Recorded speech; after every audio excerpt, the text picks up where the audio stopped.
All right, we got the inflation numbers coming out tomorrow, and I've got a message to all of you watching the show.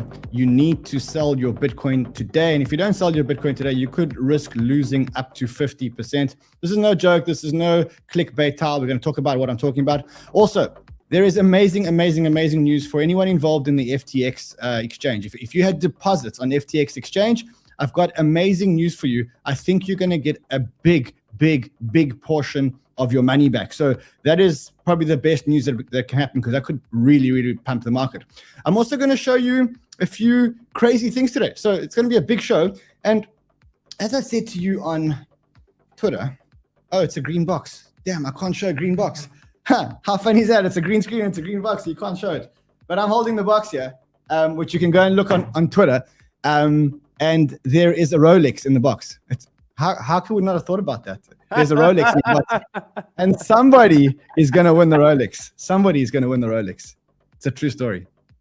That is the funniest.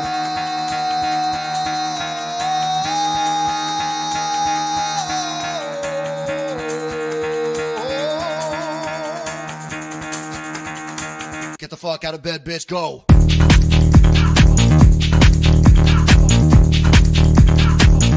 Get up, and get the guy go.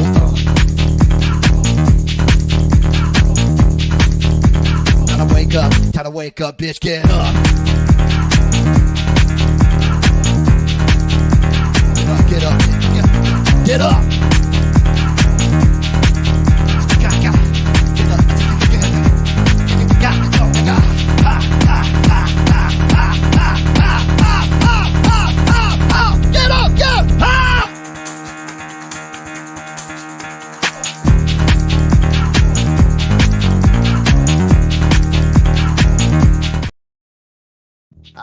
I promise you, and that doesn't look like it, but it actually is a green box. And I'm going to show you something. I'm going to try and do something. Let's see if this works. I wonder if I can get this to work. Hold on a second. Let's see if we can get this to work. So what I'm going to do is I'm going to do this, and I want to see if this works. Okay, so you see this is the green screen. This is the green box. Now somebody is going to win the Rolex, which is inside this box. Now, I can't show you the watch yet because we haven't finalized it with a sponsor yet, but I can show you that it is a real Rolex box with a real Rolex inside, with papers and a band. And one of our lucky viewers and subscribers is going to win this Rolex. So, man, look, it's beautiful. I can't really show it to you, but it's absolutely beautiful. So let me get my real camera back so we don't have to feel like we're in a... There we go. I'm back. Wow, I look very tanned. We need to untan me quickly. You need to untan me. Let's do this. All right, let me quickly just untan myself a bit. There we go. I'm untanned. That's funny how it does that. It's funny how it does that. All right. So, welcome back, guys. It's a big show today. First of all, congratulations to anyone who took any of the trades that we spoke about yesterday. We've been on an absolute winning streak. Sheldino has been on an absolute winning streak. I've been on an absolute winning streak. I hope you guys got into some of the trades. Let's quickly look at some of the trades. So if you did short Gala, remember I spoke to you guys yesterday. I said to you, I'm going to short Gala. It was at 42 cents. I wanted to do it at the end of the show, but because we ran out of time, we didn't manage to short Gala. Well, congratulations if you did do that. Also, if you bought Coinbase yesterday, remember we told you guys to buy Coinbase. You would have made quite a bit of cash. And the reason why Coinbase went up, don't forget this. I want to show you something really funny. Okay, so the reason why Coinbase went up was because A, the crypto market went up, but B, they announced that they were firing about 1,000 people. Right? They announced they were firing about 1,000 people in their workforce. So that was the announcement. It came from a blog post from Brian Armstrong, and he said, "Look, you know, he filed this on the 10th of January, and he said, look, we filed something with the SEC to say we're going to retrench about 1,000 people because we are scared of the bear market." So what did CZ do as soon as he saw this? He saw an opportunity to say that Binance is increasing their headcount by up to 30%. You saw that. So it's almost like CZ said, so Brian Armstrong says, look, we're suffering. Binance says, wow, we see a great opportunity. We're going to tell the market that we're actually going to increase the headcount. But the thing is, we're smarter than that. As much as we love Binance, we're smarter than that, right? So we dug up an announcement which was made by Coinbase in June, where they said that they were going to lay off 1,100 employees. Remember that announcement? And that happened on June 15th at 3:20. Well, on June 15th, also at just 12:07. So there we go. Coinbase did exactly the same thing. It said, today we are hiring 2,000 open positions. So, I mean, you got to see like the PR game. And in the meantime, what you can see is that if you did buy Coinbase, you'd be following the likes of Cathie Wood, who bought Coinbase. And Coinbase has had about a 20% jump in the week. We're going to be talking about Ethereum today. We're going to be talking about ETH USD, ETH BTC. We're also going to be talking about SingularityNet. Remember yesterday, for those of you who got into this trade, also congratulations. You would have gotten about 6 cents yesterday. It jumped up to about 10.5 cents. It's coming down now, but I think the whole market's coming down. I think Sheldon was saying that his short is printing money. Your short's printing money again. Short-term shorts, bro. What's happening tomorrow? I think the market's starting to pre-jump it again. I don't know, bro. The market's overextended at the moment. All right, so let's go. I'll bring you back in a second. All right, so let's do this. What you need to do, as usual, is subscribe to the channel and like this video and comment in the comments, because one lucky subscriber is going to walk away with this beautiful. I can't show it yet because the sponsorship's not finalized, but it's beautiful. It's absolutely beautiful. 1 or 2 lucky subscribers will walk away with a Rolex, a real Rolex. We'll be sending you a Rolex. What you need to do, subscribe to the channel. If you're not subscribed, leave us a comment and I'll tell you towards the end of the show what you need to do if you want to take home the Rolex. Okay, so do it, subscribe. If you're a woman, by the way, we have done a deal with the Rolex dealers that will allow you to return the watch and swap it if you want for a lady's watch. And if you don't, you could just give it to your husband. I mean, there's nothing wrong with giving it to your husband or your boyfriend. I'm just saying, as a husband, I don't think there's anything wrong with a wife giving a husband a Rolex. But it is happening. So listen, smash the like button, subscribe to the channel. Let's go. And let's talk about what's happening on the markets. So I'm watching the following charts today. I'm watching Bitcoin, which is holding up pretty well. I mean, 17,409. The other chart that I'm watching is I'm watching the Dixie, and the last chart that I'm watching right now is the NASDAQ. And the reason why I'm watching all these charts is because tomorrow we're getting the CPI print. It's a big day tomorrow. It's the first CPI print of 2023. And the market is expecting inflation to continue to go down. The market is expecting inflation to go to 6.5%, where the last reading was 7.1%. That to me seems pretty aggressive. And I think that we may get a slightly negative surprise. So let's quickly look at what JP Morgan's thinking. JP Morgan says that if we get below 6.4%, the S&P will go up by between 3 and 3.5%. They also say that if we get between 6.4 and 6.6, the market goes up 1.5 to 2%. And if we get above 6.6, the market goes down 2.5 to 3%. And they're saying there's a 65% chance that we're within 6.4 to 6.6. There is a 20% chance that we're below 6.4. And there is a 15% chance that we are, let me just get this right, that we are a 15% chance that we're above 6.6. So let's watch that very, very, very carefully. What I'm looking at, what I'm thinking is we may get a slightly negative surprise. In other words, I think inflation may come in lower than last month, lower than the 7.1, but higher than the 6.5, which I think is pretty aggressive. And I'm not just basing it on what Ran thinks. I'm basing it on a measure here, which is called Trueflation. So Trueflation is a company that actually measure real inflation. They believe that the year-on-year inflation is 5.73. We'll talk about that tomorrow. But there were models done, and they're saying, look, it's almost time for the December 2022 CPI release. The previous month was 7.1. The market consensus is 6.5%, but the Trueflation community forecast 6.8%. And they have been way more accurate than the market. So this is a guy called Noam Will. And Noam Will, what he does is he creates models that predict inflation. And if you follow his tweet, what you'll see is that his prediction is 6.8% for December and 6.3% for January. And he's been very, very right. So I think that correlates with what Sheldon said on his show. In fact, let me get Tentino on here. Tentino, just walk me through what you said on your show about inflation tomorrow. Tell me what the charts are saying. Okay. Yeah, walk me through what the charts are saying. Cool, bro. So obviously we've had many consecutive days. Like we can just see the market's been growing quite a bit now over the last few days. And all that I'm seeing here is RSIs are a bit overbought on the 8-hour, on the 12-hour, on the daily. So for me, a short-term pullback makes sense. I don't think the news comes out crazy bad tomorrow, but I do think it starts a little bit of a pullback for Bitcoin. And basically the way I'm seeing it play out is a small pullback from Bitcoin. It's at 618 now from the previous move.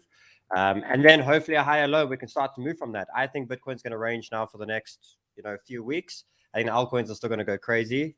Bitcoin dominance has been coming down quite a bit, but now it's at support. And for me, it's at a level that if the market pulls back now, altcoins are going to get, obviously they're growing a lot more when the markets are bullish, but they're going to get quite hurt on the pullback because obviously dominance is going up. But the big one for me is you spoke about Dixie.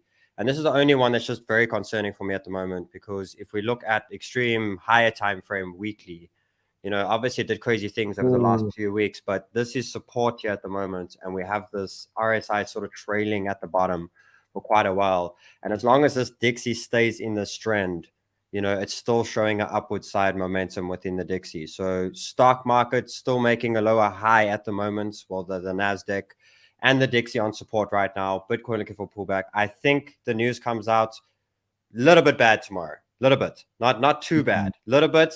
Get the RSIs down, and then I think we're on our way. I don't think this creates new lows for Bitcoin yet. I don't think it anything yet. This is exactly what I'm thinking. What I'm thinking is very simple. I'm thinking that we get above 6.5%. The market goes down a bit. It creates a little bit of a buying opportunity. In fact, based on what we're going to talk about later in the show, I've given my traders a whole lot of instructions, and I said to them tomorrow, don't execute the instruction in the morning, execute the instruction of buying after the CPI. And the reason is because I just think that CPI may disappoint tomorrow. All right, well, let's I'm going to bring you in because I need you for the next segment of the show. Bro, the altcoins have pumped 50% in the last week. Like it's okay for a small pullback and then continuation. I'm just confused on why some altcoins are pumping. Why is FTT up 41% for the week? Like, I'm going to watch the show. Wait. I told you guys yesterday to short FTX, FTT. If you did, you would have made money. I told you there was one place that you could have sold it. It's on one of our sponsors, Gains. Gains is Gains Trade is the it's a decentralized perpetuals platform. It's the only place that I know that you could have traded FTT. And if you bought it yesterday, when we told you, if you shorted it yesterday at 140, you had opportunities to sell it at like 120 something. So let me just quickly find it for you. Let me just quickly get into the one. How does this coin still have life? It doesn't. That's why it's got to go to zero. And I'm going to show you what the hell. I'm going to show you something here. I'm going to show you something here. There's great news for anyone involved in FTX. And then I need you, Sheldino, because the main segment of the show is about selling your Bitcoin today or losing 50%. I need you for that segment. Yeah, I got you. I'm watching. In the back. In the meantime, let's talk about the other trade that we are watching. The other trade that we're watching is this GBTC discount or GBTC premium. Right now, that GBTC premium is at 37.8%. And remember, we're watching this because we think that this DCG situation is going to start resolving itself, and it's going to start resolving itself pretty soon. And the writing is very, very, very much on the wall. In fact, it feels like Gemini, who have a whole lot of money. Gemini is obviously controlled by the Winklevoss brothers. Have a whole lot of money on Gemini. Have a whole lot of money on Genesis, which is the lending platform which stopped withdrawals, which is owned by DCG. And they've obviously been negotiating with Barry Silbert for quite a long time. But the problem is that they feel like they've probably had a stalemate with Barry Silbert. Now they've got two options. One option is to try and resolve it outside of the courts, or the other option is to put DCG into liquidation. The problem is if you put DCG into liquidation, then you got to go through a whole US legal process, which costs a lot of time and costs a lot of money and takes a lot of time. And so I guess what they're trying to do is they're trying to resolve it outside of the courts, but they're not winning negotiating with Barry. So what are they doing? Well, what they've done is they've taken it into the public. And first, Cameron Winklevoss published the open letter. Then he published another open letter to the board. And in this open letter to the board, he pulled out all the stops. He said, I'm writing to let you know that Gemini and more than 340,000 earn users have been defrauded. I mean, So defrauded is a big word. That's criminal. He also goes on to say that Barry Silbert and other key personnel knew and conspired to make false statements and misrepresentation. So he really took the gloves off. What he's alleging in this letter is he's alleging that when Luna went down, Three Arrows Capital went down. And when Three Arrows Capital went down, they owed Genesis $1.2 billion. Okay, so what he's saying is after the Three Arrows collateral was liquidated, it was left with a loss of at least $1.2 million. At this point, Barry Silbert had two options. Either restructure the Genesis loan book, and he could have gone into bankruptcy, or fill the $1.2 billion hole. He did neither. At that point in time, the Genesis loan book was approximately $8 billion, and the $1.2 billion accounted for roughly 15%. A restructuring then could have addressed the shortfall in a short amount of time and given the direct access to liquidity. But Barry chose not to do this. He chose not to close the $1.2 billion hole. Instead, he pretended to. And how did he pretend to? By issuing a promissory note, which is a note that says, hey, you give me the $1.2 billion debt from Three Arrows Capital, which is actually worth nothing, and we'll give you a promissory note that we owe you in 10 years $1.2 billion. And then you carry on operating as usual because you've got an asset on your books. And the asset on your books is this, DCG said that in 10 years, they'll give us $1.2 billion. Anyway, he goes on and on and on, talking about this promissory note and about how Barry Silbert has been acting toxically, fraudulently, etc., etc. And he publishes this.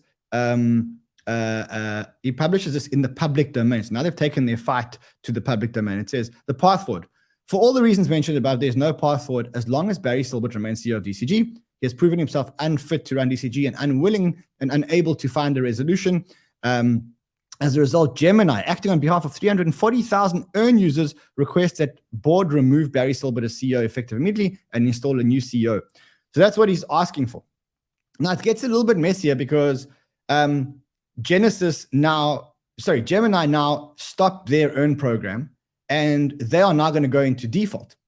So what does Barry do? Barry writes a letter, and in his letter, he says, look, he's very conciliatory in this mail. He says, I've been reflecting quite a bit about the past year, the state of the industry and where things go from here. Here's a reflection. And he says, I'm incredibly proud of the role that DCG have played and I've played as pioneers and builders in the decade.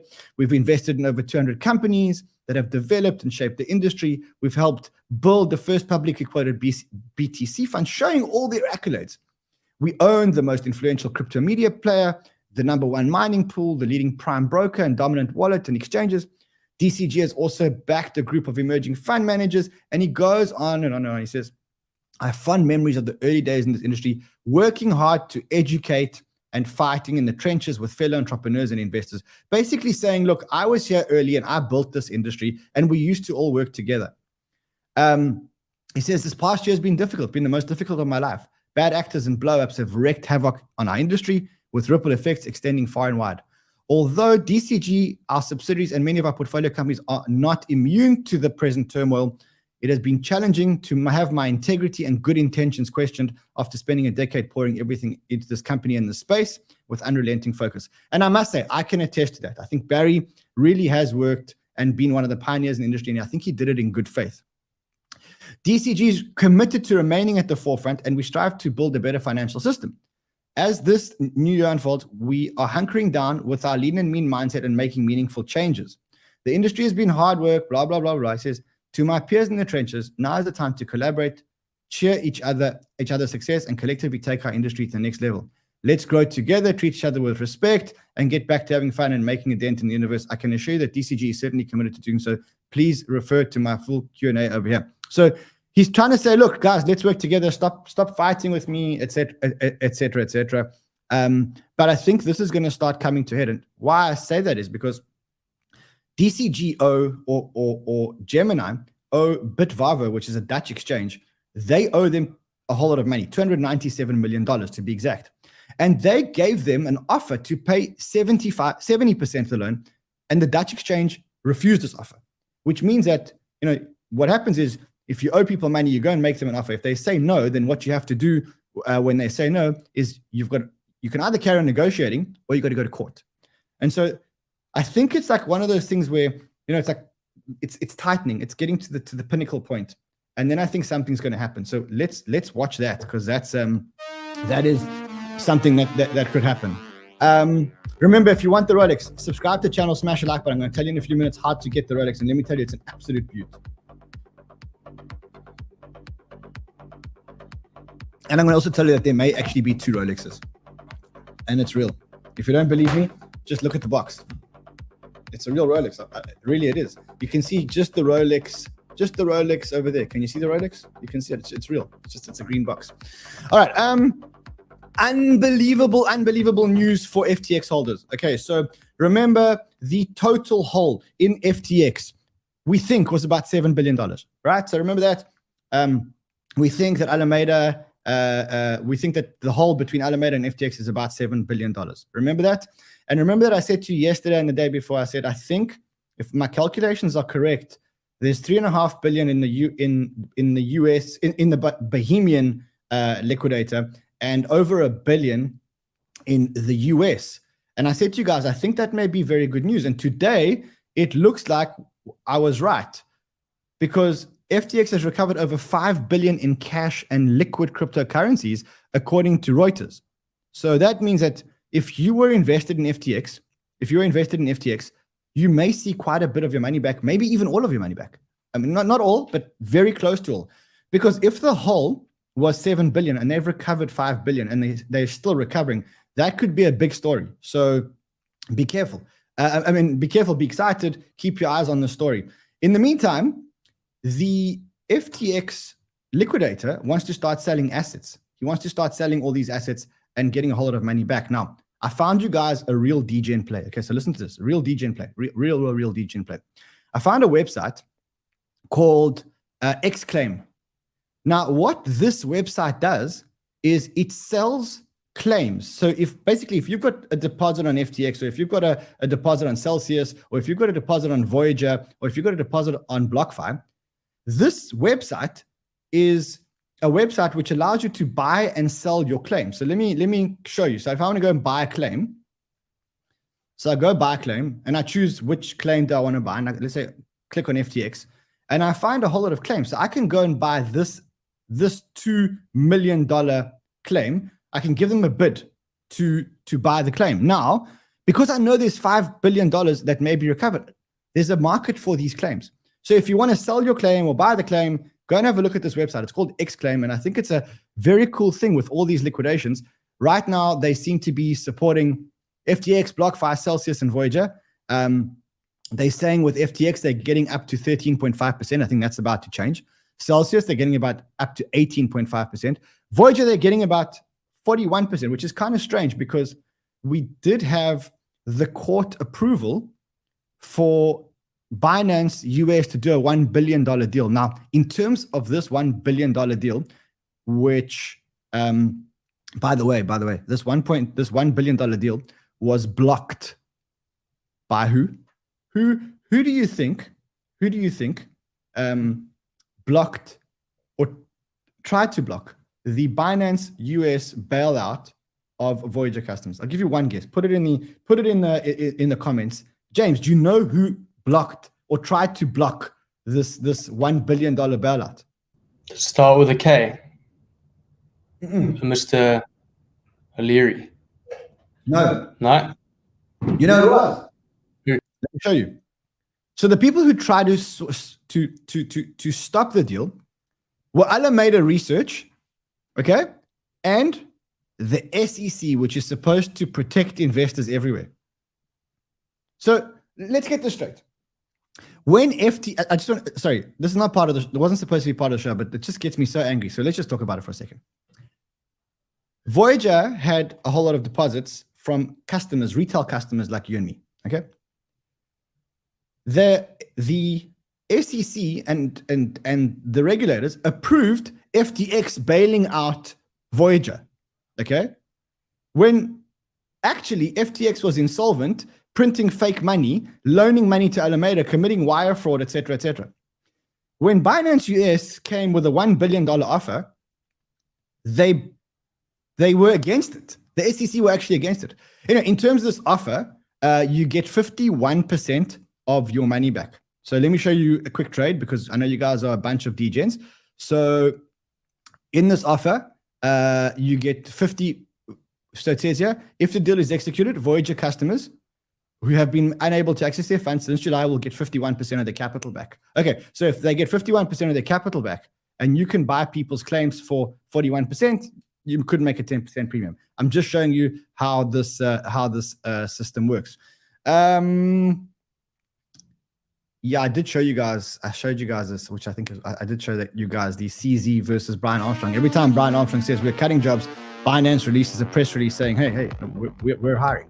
It's like this game we're playing. I want to talk about. Should we talk about the watch? Let's talk about the watch. Okay, so let's talk about the watch. So first of all, it is a real watch. Promise you. Let me show you again, just so we all clear and aligned. It is a real Rolex. I can't believe we're doing this. I can't believe we're actually giving it away. So look, let's have a look here. Okay, there it is. It's beautiful. Unfortunately, I'm not allowed to show the whole timepiece, but it is a beaut. It is a beaut. And we're going to be giving one and maybe two of these away to someone who is a lucky subscriber of our channel and of the show. But there are a few caveats. So if you want to win this watch, what you need to do, you need to be a subscriber of our channel.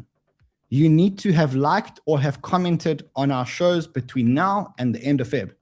And you need to open a BYBIT account or already have a BYBIT account using one of our links below.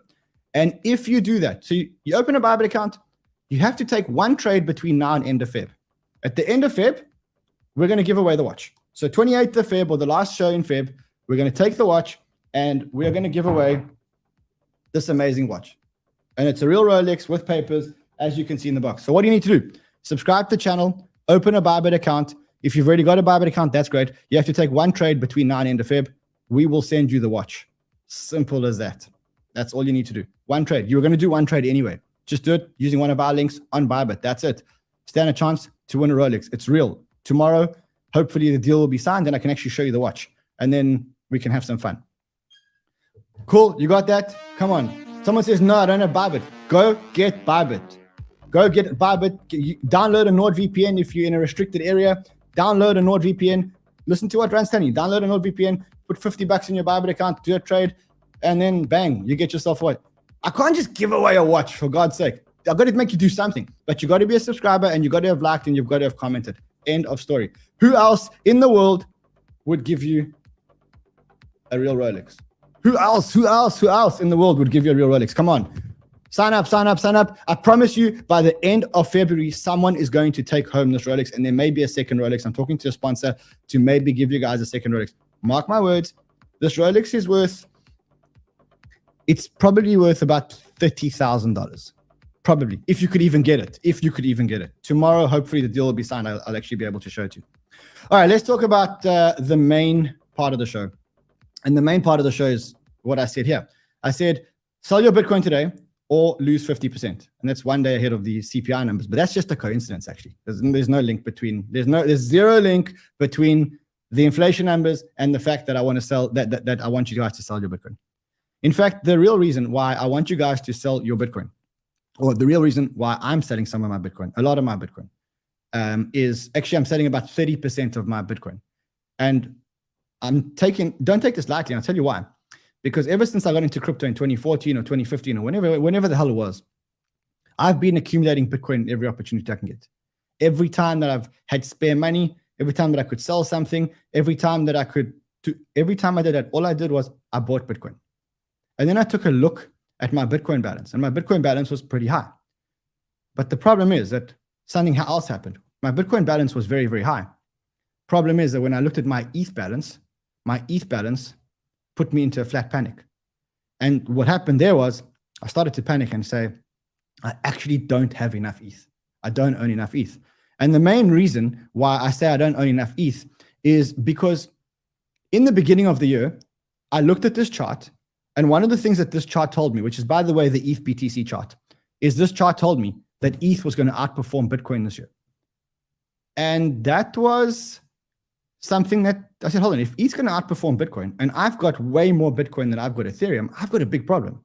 I better start getting myself some more ETH, and I better do it quickly, because I don't think that there's a long time for this to happen. And in fact, this outperformance of Bitcoin to ETH is a theme that I've been following for quite a long time. And in fact, in December, I saw this tweet, which was talking about the ETH flippening. And what the guy said here is, I believe we'll see ETH flip Bitcoin during the next bull market. So let's just quickly understand, if ETH were to flip Bitcoin, what would the difference in market cap need to be? Right now, the market cap of Bitcoin is 335 million, and the market cap of ETH is $160 million. 160 billion and $335 billion, which means that ETH needs to go up in value by another $150 billion, or needs to double, and then it catches up to the market cap of Bitcoin, assuming Bitcoin stays the same. But for me, the reasons are much more fundamental. He looked at this from a different point of view. What he said was, look, if you look at the relative strength of Ethereum versus Bitcoin since the bear market, and so I did that. I went to the bear market and I said, before the bear market started, what was the ETH to Bitcoin ratio? And that was over here. In fact, it is exactly the same price as the Bitcoin ETH to ratio is now, which shows that during this entire bear market with all these collapses, ETH hasn't budged against Bitcoin. That's a great sign, because what that sign says to you is that ETH is a mature asset that people trust and almost treat it as a safe haven asset, even when the market goes down. So that's one of the reasons. The next thing that he says, the next thing that this tweet over here says, he says, if you look at the previous bear market, ETH fell from 0.01 to 0.17, an 83% drop versus Bitcoin, which it didn't do this time. This time it stayed absolutely stagnant. So he says he believes that there's no surprise that Bitcoin will outperform ETH. I think, though, that there are a whole lot of other reasons why Bitcoin is going to outperform ETH. And I've categorized why ETH is going to outperform Bitcoin. And I've categorized those reasons into a whole lot of sectors. And I also found a tweet from someone who thought or thinks along the same lines as I think, which is here. Let's just show you the guys that tweet. So you got that tweet over there. You can see it says the flippening, which refers to ETH being bigger market cap than Bitcoin, is coming sooner than you think. Let me explain. He says the first thing is, and this is the first reason why I think ETH is going to outperform Bitcoin, is because you got to look at the nature of the asset. So what is Bitcoin? Bitcoin is a store of value. A store of value is a type of thing that doesn't need to be traded frequently, right? It's like gold. You hold it, and you hold it for a long period of time just to store value. There's no economic activity on it. If you look at Ethereum, what Ethereum is something that becomes the infrastructure of the global digital economy. And we know that the global digital economy is about to explode. We know that NFTs were the highest adopted technology in history until, of course, chatbot AI came online. And if we ever do get blockchain AI, most of it's probably going to run on ETH. We know that DeFi, one experiment on Ethereum, caused huge transactions on Ethereum. And we know that there's many, many, many more experiments being built. So what we know is that, Bitcoin is a global reserve currency, and Ethereum is an infrastructure for a global digital economy. Now, Bitcoin has never generated any meaningful transaction revenue relative to its security budget, heavily subsidizing security with block rewards. So if you think about how Bitcoin miners are rewarded because Bitcoin prints more money in block rewards. But the Bitcoin network actually doesn't generate very much fees. Look at this. Bitcoin generated yesterday $193,000 worth of fees, where ETH generated about $3.5 million worth of fees. And that's kind of like in line with the trend. So Bitcoin doesn't generate much fees. Ethereum has also become the base layer for DeFi, for NFTs and stuff like that. Now, let's look at some of the other things. We spoke about miner revenue and stuff like that. Let's talk about some other reasons why I think ETH outperforms Bitcoin. The first thing is, as I said, the nature of the asset. One is a store of value, and one is building a global digital economy and a global digital internet, a new type of digital internet. The next thing is that ETH has now become deflationary, as you know. So with EIP 1559, we know that ETH has become deflationary. And in fact, when you look at ultrasound.money, which is over here, you can see that ever since the EIP 1559 was implemented, the total increase in the number of ETH is very, very low. And you can see that when ETH starts to get used, when the network starts to get used, ETH actually becomes deflationary. Now, if ETH wasn't deflationary, ETH would be inflationary like Bitcoin, okay? But ETH is deflationary, whereas Bitcoin is inflationary. So you got one asset which is inflationary, one asset which is deflationary. So that's the second reason. The third reason why I think that ETH could actually outperform Bitcoin is because ETH actually gives you staking rewards. So if you look at Bitcoin, if you have Bitcoin, you can't really do anything with those Bitcoin unless you want to lend it and take counterparty risk. With ETH, it's a very different story because you can go and stake your ETH and get a return on your investment. And in fact, right now, you can go to Lido and you can get 4.8% return on your ETH. Now, that's also about to change for two reasons. The first reason why that's about to change is because, so up until now, if you staked your ETH to secure the network, if you were one of these people that staked ETH to secure the network, you couldn't get your ETH back. The protocol doesn't allow you to get your ETH back. And as a result of that, only 13% of the Ethereum in circulation are being staked. Now, if you compare that to other currencies, you got Cardano, 71%, you got BNB, 97%, you got Solana, 71%. You can see that most of the other proof of stake tokens have a very high staking ratio. ETH doesn't. And the reason why it doesn't is because the way the protocol has been built in the migration between proof of work and proof of stake, there was no option to withdraw Ethereum. So if you put your money into ETH and you start staking your money, you can't withdraw it. But that's also about to change because of a new upgrade called the Shanghai upgrade. And when the Shanghai upgrade happens, okay, you will be able to stake and unstake your ETH. And as a result, probably a whole lot more ETH are going to get staked. Because there are a lot of people that are saying, look, I'm going to stake my ETH because if I do, I can't unstake them. But I do want to earn this amazing reward for securing the network. Right now, the reward's 4.8%, but it could go up to 10, 12, and even 15%. And it was that high when the network was being used, but we haven't had any volatility. So for a long time, nothing's happened. So Delphi Digital actually agree with me. And what they're saying is that they predict that 27% of Ethereum supply will be staked by 2024, which means that double the number that are staked today are going to be staked in 1 year from now, which means there's going to be less circulation of ETH, which means that the ETH price should actually go up. So I just want to cover again. I just want to reiterate the reasons why I think that ETH is going to outperform. One is the nature of the asset. Bitcoin is a store of value. ETH, as this tweet so elegantly put it, is I love the way he said. He said an infrastructure of a global digital economy, which we're building. And so, if you ask me, do I want to hold gold or do I want to hold an infrastructure of the internet? I would much rather hold an infrastructure on the internet because of all the amazing applications that can be built in it. One is deflationary. So Bitcoin is inflationary and ETH becomes deflationary. One is proof of work, which is not the cleanest form of securing a network from an energy point of view.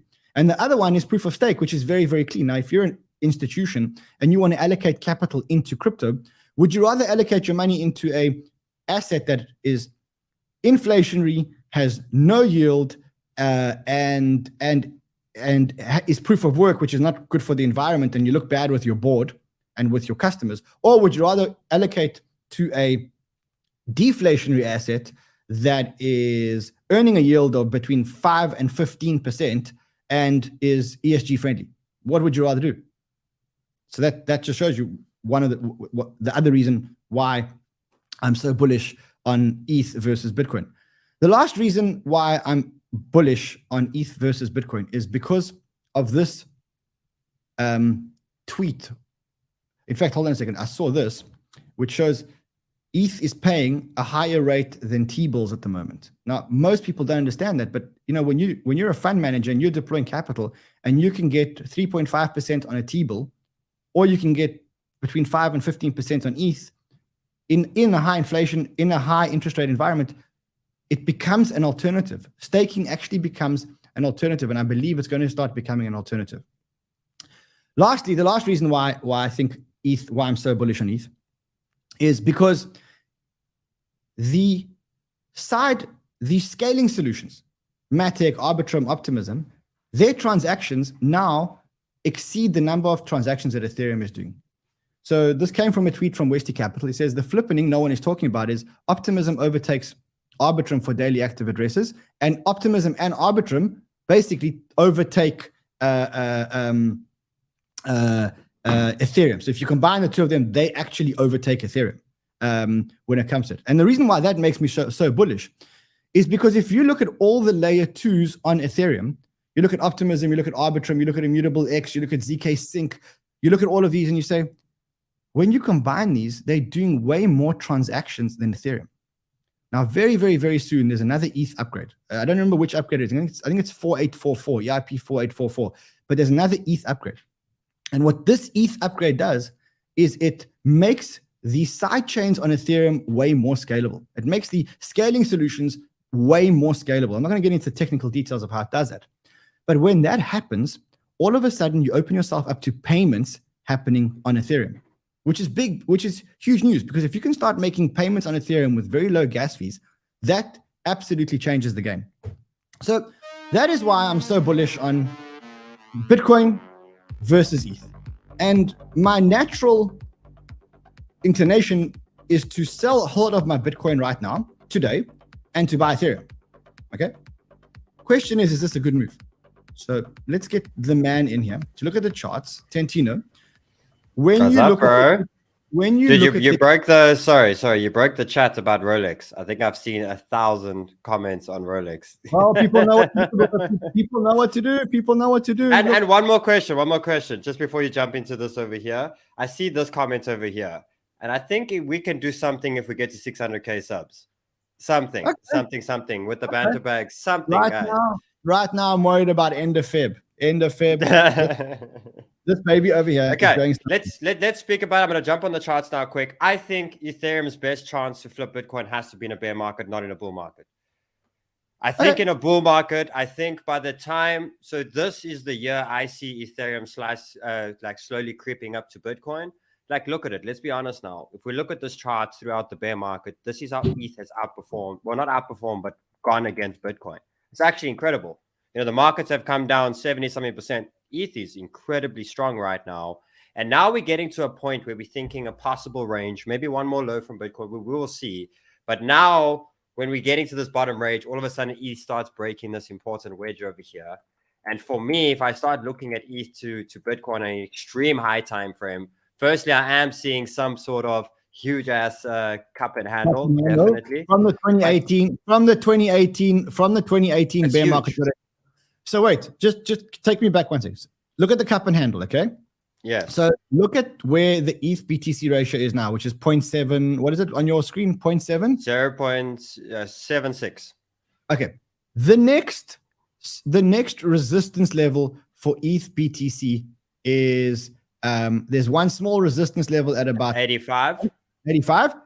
And then the next one's it's 12 basically. 1 to it, like, yeah. So 0.12. Let me show you something. There is a point where ETH flippens Bitcoin. When we get to 0.16, ETH actually flippens Bitcoin. That flips Bitcoin. Flips Bitcoin. ETH becomes the more dominant chain. Now, let's go back to the chart. So go back to the chart. Mm-hmm. Now, show me back on the charts where you think just tell me technically, where do you think the BTC ETH chart's going to go? So we got two major charts here. The first one is the ETH to BTC. And obviously we're seeing the huge monthly cup and handle on that, extremely high time frame, something from 2018. We have a small resistance, which I think we're slowly creeping up to now. But the next target, I'm talking in this year, I'm thinking a 50 to 60% outgrowth. I think the 12 gets hit, so 0.12. I think that gets hit within this time. And if I match that with the ETH dominance, showing the same thing, it basically equivalents it to the ETH dominance being around 25 to 26%. Okay. This is okay. Hold on. So am I right in saying that just go back to the ETH BTC chart? Yeah. Am I right in saying that if ETH goes, if I sell my Bitcoin today, if I sell 5 Bitcoin today and I use the proceeds to buy ETH, and this plays out, I'm going to make 50% more Bitcoin. 50% more Bitcoin. We're expecting a small pullback in the market. If you get it on the pullback, because I think ETH will pull back a little bit more on Bitcoin maybe for the next 2-3 days, maybe you get extra 5%. But for now, where we're at now as a long-term view, I'm seeing a 50%. Dude, it's strong. Bitcoin's made lower lows. Again. I sell my Bitcoin today. I buy ETH. And if this thesis of mine, which fundamentally plays out, my fundamentals are telling me one thing. Your charts are telling you exactly the same thing. When the chart and the fundamentals align, it's beautiful. It's beautiful. which is why I'm actually gonna make that move, and that's exactly the move. Me that I'm too. So I'm basically 70% ETH, 70% ETH to Bitcoin. Yeah. Now take me to a daily. I see. I'm 70% Bitcoin to ETH. I've got to change that. I have to change it. Okay, now. I don't know, dude. It just feels like it's so strong in the most terrible market. Would you do it now or would you wait? No, so for me, it's only on the daily. It just made its first higher high, so we're expecting the higher low. So if you really want to scalp it in that sort of sense, a 3%, 4% pull, because I'm expecting the market to pull back now soon, and I think dominance is going to go up. One of our analysts is here in the chat. Just hold on a second. He's saying, I'm going to bring him on. Just give me 1 sec. Niv, I can see you in the chat. Let's bring him on. Hold on. Hello, everyone. Yes. This is one of our contributors. He's one of our contributors. Niv, what are you saying? Is it a good time now to be selling Bitcoin, buying ETH, or wait a little bit? All right. I want to split my answer because we have the short term and the long term. All right. So actually, it's actually the good time to change from Bitcoin to ETH, but I think it's for the short term, like a few days, maybe 1 week, 2 weeks. And after that, I think Bitcoin and the market makers trying to bring the power to Bitcoin dominance back. All right. So we need to do all the position, the merging, everything like very carefully in this position. Okay. So if you were me and you had a 1 year, if you were me and you had a 1 year time horizon or 15-month time horizon, and what you wanted to do was sell some Bitcoin because you had too much Bitcoin and swap it for Ethereum, when would you do it? Would you do it now or would you wait? Actually, because my edge is it's okay for these levels. I didn't sell all my Bitcoin, but if we get like a few percent upside trend, I take out my spot Bitcoin outside in DCA and trying to keep my money for the long run, because I know we are not getting yet to the. But I think the big question I got to ask you here is, doesn't matter if the markets go up or down this year. You know, even if we go down, it's very clear the Ethereum. The Ethereum is holding the lows so well compared to Bitcoin right now. Even if the markets are down, we're saying, is Ethereum, like being in Ethereum, are we going to make Bitcoin this year? Year, would you rather be in Ethereum or Bitcoin? Doesn't matter what the market does, up or down. I thought the next bull run not starting with Ethereum. I don't really think like that, but we have a few days or a few 2 weeks to get long, and after that, the market makers, the money makers, the smart money waiting to get DCA. Stop being philosophers. Would you rather hold Bitcoin or ETH? 1 year holding period. Come, let's stop being philosophers. Ethereum, Bitcoin or ETH? 1 year. Ethereum and USDT now. Yeah. Amazing. Okay. Amazing. So, do you know Bitcoin or ETH for the 1 year time period? Ethereum, bro. I think it's gonna be interesting in the bull market, though. I think that's where Ethereum's gonna. Imagine Ethereum doubles its market cap now. That becomes a slow mover like Bitcoin. It's gonna become. So I think the bear market's the time to get there, and then I think both big daddies go. Does ETH flip Bitcoin? That's a question I'll ask you. No, yes, it does. Ethereum flips Bitcoin in a couple of years, definitely. 15 months from now, I think that let's put this on. I'm saying at 0.76 right now. I'm going to do a trade. I'm going to start exiting my Bitcoin and start buying some ETH. Not all, just I'm overweight Bitcoin and I need to be less in Bitcoin. You I think following do me? it, or you're o- not? do it over the next 3 weeks. Like just keep doing it every day consistently for the next like 2-3 exactly weeks. what I I'm would be doing. doing it. Exactly. That's exactly what I'm doing. That's I'm exactly in what with you, bro. All right, I'm in with Christina, you. love you, bro. Much All right, love, bro. you know who's here? You know who's here? Look who's here. Hustle is here. Hustle is here. Hustle, the love muscle. Hey, what's going on, Ran? How are you? Long time. Long time, buddy. Listen, Hustle, I got to ask you a question. We had gaming explode in the beginning of the year. We had Gala games explode. We had metaverse tokens explode. If you were going to take some bets on gaming studios, I don't want to take any bets on any games. And the reason why I don't want to take bets on any games is because I don't trust one game. I want to be like in a portfolio of games so that if one fails, the other one succeeds. Give me your 3 best bets. Yeah, for sure. And obviously right now, this is, wait for some sort of a pullback, especially with these gaming tokens. A lot of them have ran quite a bit. Outside of yesterday, bro. Yeah, exactly. Like if you've doubled your money out there on Gala in the last week, please take a little bit off the table. I would just advise that because they did add the key contributor here was they added a studio with 20 million users. Now, number one here would be Vulcan Forged. I think with the 12 games that they're building, the blockchain, the node ecosystem, Jamie Thompson and the backing from Anthony Scaramucci, they've really pushed a lot forward with the Coinbase. Vulcan Forge PYR is the token. Right. Let's just quickly get a price there and just see where it's come from.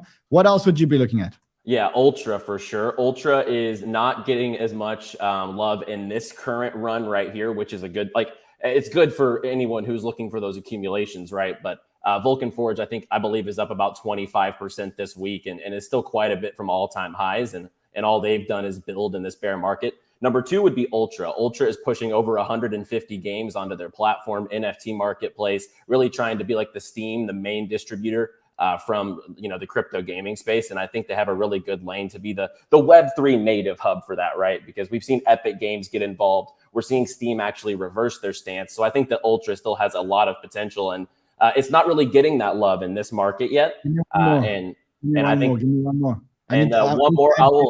I will throw one that a lot of people love, and I really love what they've done and what Elio's done recently with Superverse, the rebranded Super Farm. So with Gigamart's NFT marketplace, which is actually really, really easy and fun to use. I love the marketplace, and then with Imposters, I think that they have a lot cooking under the hood with Superverse, and right now where the price is, it's pretty far off from all-time highs, $35 million market cap, I believe. So I would definitely look towards Super, UOS, and PYR. Hustle, love your work, bro. Hustle, you're doing a show later on today? Yeah, there will be a show on later today. We'll be covering one of the top projects in the space in my documentation of the top projects, trying to get people the TLDR because, crypto gaming's a fickle, tokenomics, the product, the people behind it. You want to know all these things. So I'm trying to get people all these information. We'll be covering one of the top projects today. Crypto gaming is about to explode, guys. It is one of the narratives everyone's talking about for 2023. I don't think actual games, but I do think studios is the best bet. I'm with you. Hustle, much love, my friend. Yeah, thanks, Ran. Thanks for having me on. Nice to chat with you again. All right, so listen, I said I'd make you guys very smart this year. I'd make you guys very smart traders this year.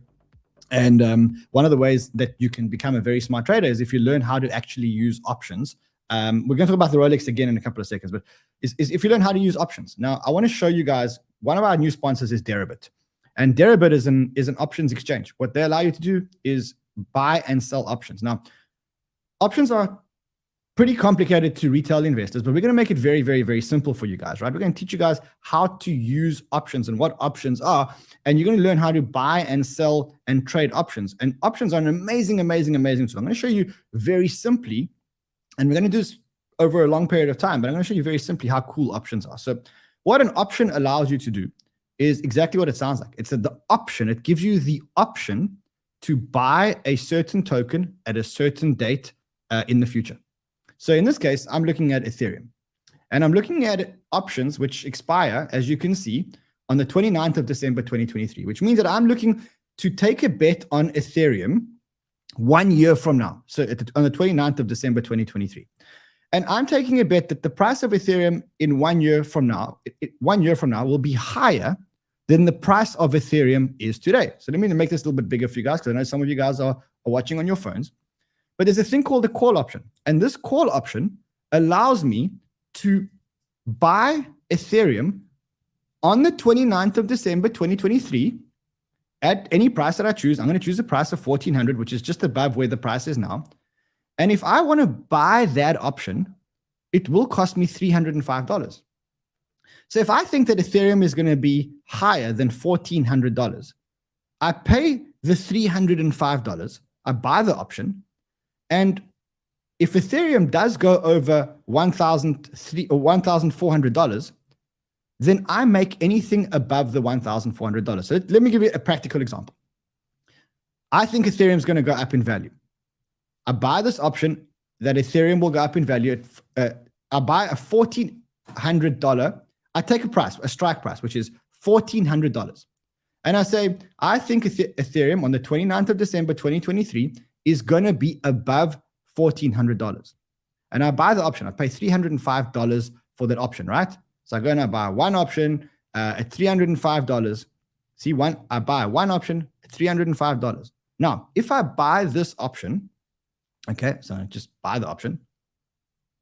Okay, I have to switch funds into my Ethereum account. But if I do buy that option, if Ethereum goes up in value, not only does the value of the option go up in value, but I've actually got myself a very cheap entry into Ethereum because I've paid $300 to give me all the upside that Ethereum may get. So let me give you an example.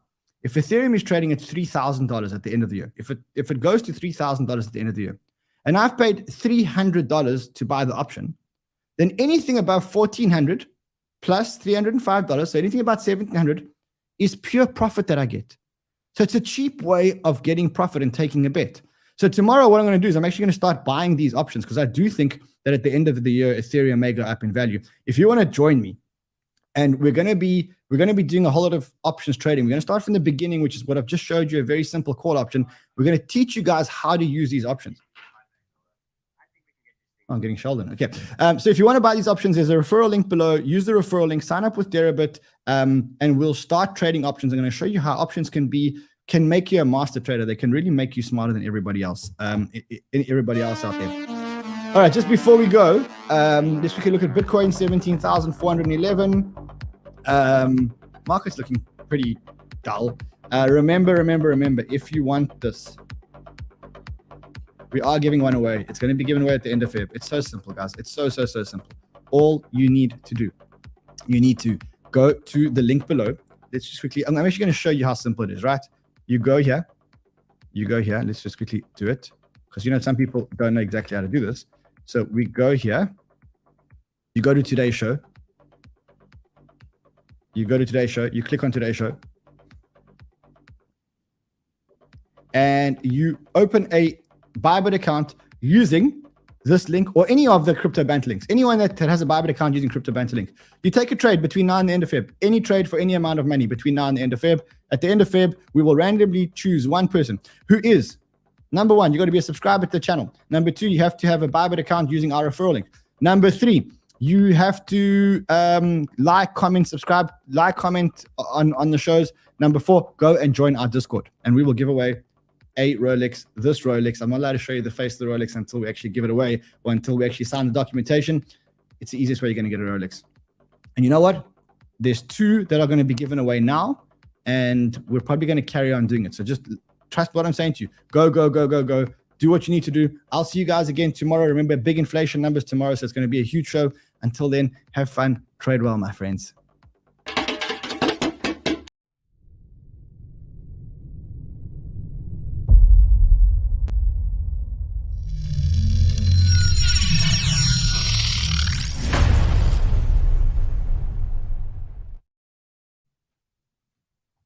They want the Rolex.